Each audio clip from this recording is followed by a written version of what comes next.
They call me the Wanderer, yeah, the Wanderer. I roam around. Don't forget to leave a like and subscribe, and hit that notification bell down below. Hello and welcome to another episode of the Wanderers YouTube channel.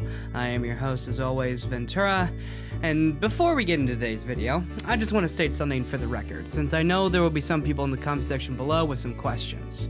No, this isn't me stating as a definitive canon source that this is the lore of the Cerealians, nor of Granola, and this isn't me saying that I can read Toyotaro's mind and know exactly what he has planned for the future. This is specifically ToT Cerealian lore, and while we will cover the confirmed canon of the Cerealians in the manga of Super, first and foremost, this video is going to be the canon lore of my series primarily. Furthermore, this isn't me claiming all the OCs featured in today's video are ToT branded Cerealians who adhere to this lore.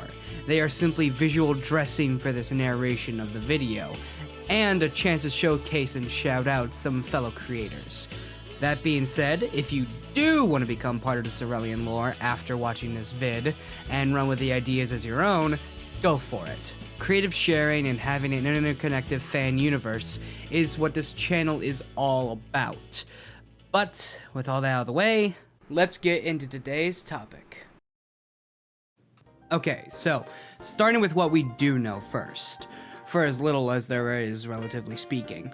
The Cerealians are a race of bipedal superhumanoids with an average lifespan about 200 years, and in the case of the manga, all originate from planet Cereal. Okay. This planet being co-inhabited with a tribe of peaceful Namekians who broke off from the main planet, presumably in the same manner as how Kami arrived on Earth to escape the tragedy of his people. The Cerealians, despite their commune lifestyle and inherent peaceful nature, they are what I would call natural-born hunters, having evolved for being the ultimate tracker, sniper, and tactician, their eye and ocular abilities being key to this. Their eye has evolved to be capable of many a feat, and the probable reason for why Frieza sought fit to wipe them out with such extreme prejudice.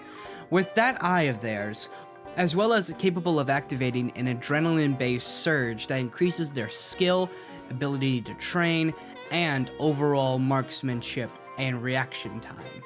Moreover, an additional power-up can be achieved by unlocking the two-eyed super mode of the Cerealian, a la their Super Saiyan. They have the ability to enhance the ocular ability of not just one of their eyes, but both of them greatly multiplying in power. Enough to put Granola on edge with a God of Destruction enhanced Vegeta. Their clothing have a unique steampunk aesthetic design and style of fashion, and their architecture has an Old England style that blends with nature. They seem to possess an above-Earth technological level with the capacity for space travel and intergalactic communication across colonies, although that's merely speculation on my part. It's also just as likely that the Namekians are the main source for all of this. It's hard to tell, really. Now, that's it, for the canon lore at least. Do you see why I wanted to add more? Mind you, I do recognize that more can and probably will be added in the future, but I have this sneaking suspicion or faint feeling that this'll just be another race left alone and abandoned for the next few years, for the next new and shiny species that comes along. Hopefully that doesn't sound too nihilistic of me, but the main reason I started ToT to begin with was that I noticed a trend of creations in Dragon Ball being introduced, explored halfway, and then dropped. Usually for the next new shiny species or planet lore or what have you. Pretty sure you can crop that up to the style of Toriyama's writing, not being that much for self-reflection. Almost all of the deep lore usually comes months or years after the fact. Unfortunately, it looks like the Cerealians might be the same. So, if you'll allow me that is, here's my lore. I hope you like it. Now, the first big change, and probably the most controversial in this entire vid, I'm not going to try and lampshade it or bury the lead here. I'm just going to come out swinging. Planet Cereal isn't a true homeworld of the Cerealians, and the Cerealians aren't extinct. Now, hold on. Don't click off the video. Just give me a chance here. It gets better, I swear.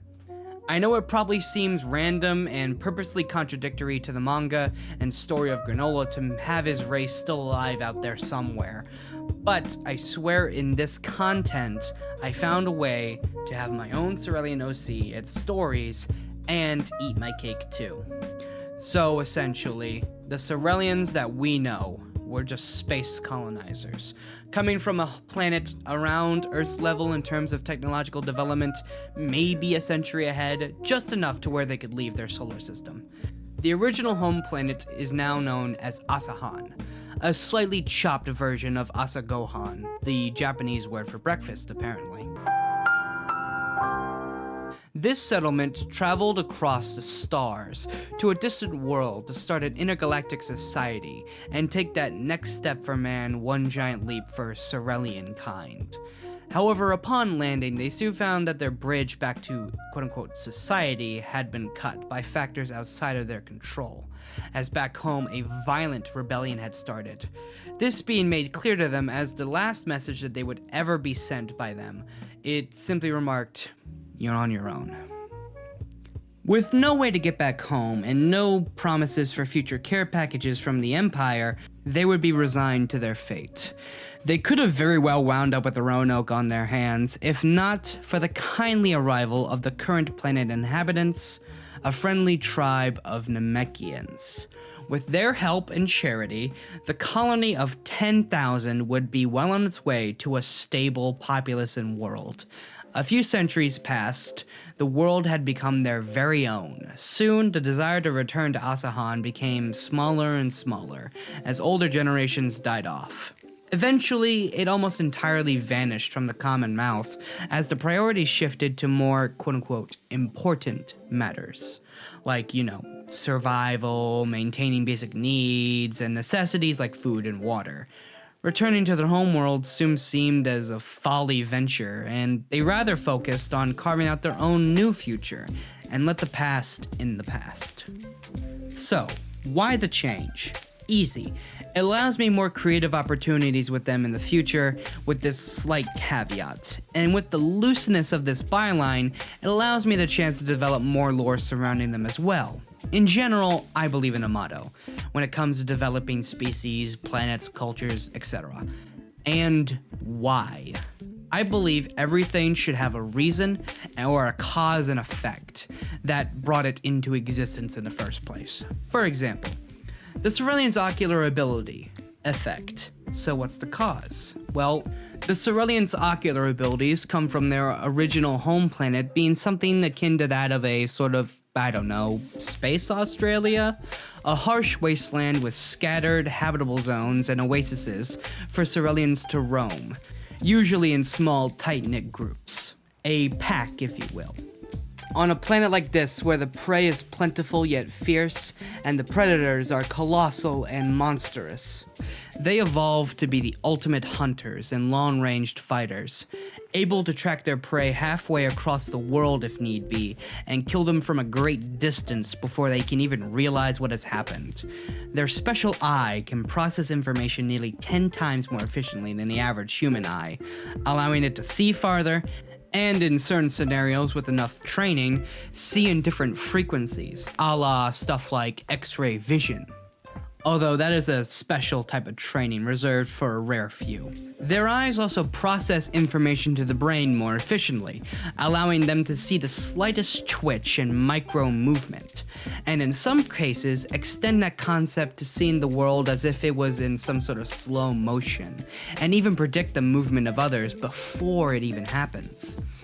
Essentially, and I know it's been said to death, it's like the Sharingan from Naruto. But I will actually say it has the same capacities as the Byakugan more than the Sharingan. Sorry, you had to know that was coming. With that eye at their disposal, as well as a natural connection to ki like the Saiyans, and a more compact and tight muscular frame, making them stronger and more durable, they are an absolute menace in combat, especially at a distance, where they can fire death beam pod shots at you till you surrender or wear you out in a war of attrition. Although, usually you'll die before you lose that war. Moreover, in one-on-one combat, they have the ability to anticipate and counter your moves almost as effectively as something like, say, Ultra Instinct. On this dung heap of a world, only the truly skilled and proficient could survive until a society could develop. And when it did develop, their talents became useful in a civilized world with the use of law enforcement and bounty hunters. As well as developing a culture of combat and honorable duels to prove one's skill and technique. Think like Wild West gun duels, except replace guns and badges and hats with Sharingans and death beams. Their culture developed along a path of the steam engine, not unlike our own. However, they kinda never left that trail, even in advanced warships deep in space. With the use of asteroids in deep space, they can harvest them for fuel to keep going using the steam engine. Their planet in the modern day now resembling a metal and steam wasteland filled with muggy grays and a constantly raining sky.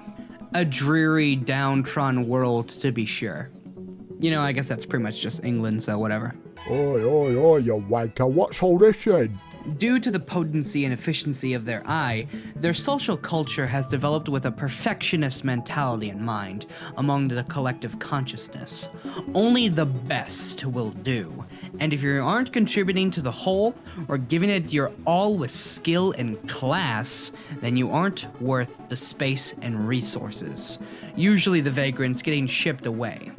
In later life, when they developed spaceflight, they started to ship their criminals and lowlifes to a world where they can mine away resources and contribute, quote-unquote, as they would so aptly put it. However, this would eventually become their undoing, as a man would rise up from the bowels of this gulag-esque prison world, clearly inspired from playing Call of Duty Black Ops. Mason. This is step one! He would eventually take over the planet and turn it into his ideal paradise of sorts. Yes, this will be a story in ToT, so I'm leaving it purposely open-ended. Conveniently, at the same time, a colony of spacers were on their long voyage to establish a world settlement. And with this inconvenient revolution, they would be stuck on this planet until their inevitable demise centuries later. Their only surviving member being, of course, Granola. And, well, yeah, that's the rub of it. All the details I have now laid out, as well as a few others I'm gonna keep close to the chest, for right now at least, that's the general gist of it all. Now, again, none of this is to say my version is better. I mean, I can tell just by writing the script and reading it here aloud that some people are gonna disagree with some of my creative choices, if not a lot of people. I just personally prefer this version, as I think it's a much richer version of the story. It's a matter of preferences, I realize that, and I understand if you don't like some of my opinions and preferences. That being said, if you have any notes or ideas that you want to add to the video, or you have any constructive criticisms of the stuff I've laid down today, leave them down in the comment section below and I'll get to them when I can. I understand making a story is like making an omelet. Sometimes you gotta break a few eggs. I'm more than willing to start up a dialogue and conversation with anyone that wants to have that discussion with me. So again, if you have something to say, don't be coy about it, say it, and I will understand and we can get a conversation going. Special thank you to all the artists who lent their Cerealian OCs for today's video. You can find all their links on screen right now and in the description below. I suggest that you all go to them and support them. As always, support the artists. And well, thank you all for joining me in today's video. Don't forget to take time out of your day to stop and smell the roses. Till our next story, goodbye.